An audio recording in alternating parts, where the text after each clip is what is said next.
Before you decide who you serve, you must decide who you are, not who the record says you are, or who the system addresses, and certainly not who the paperwork assumes.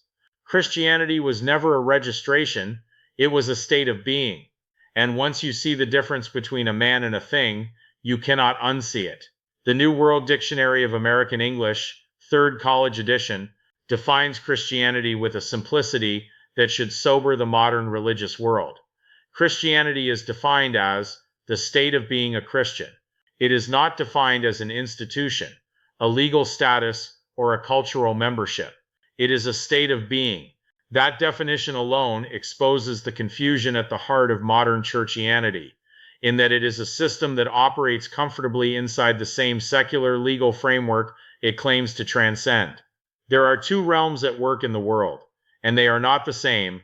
The secular state, ordained by God for order, operates over legal birth-registered persons, administrative identities created for taxation, travel, licensing, and economic regulation.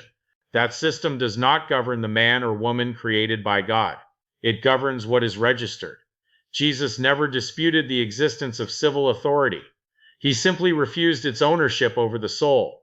To follow Christ as his disciple requires crossing a threshold, not of paperwork but of allegiance, not partial alignment but decision.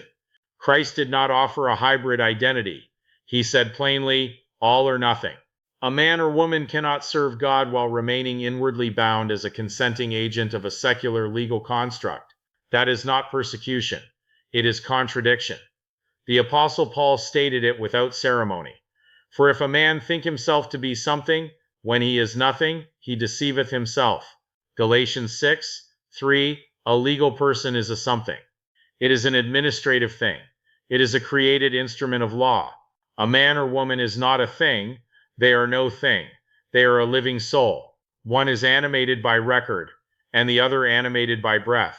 A true disciple must choose which identity he will serve.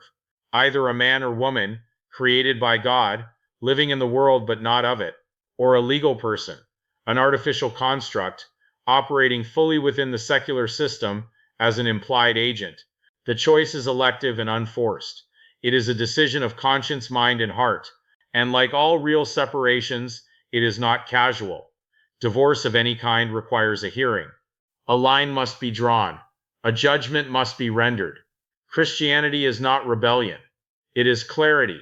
It is knowing who you are and refusing to pretend otherwise.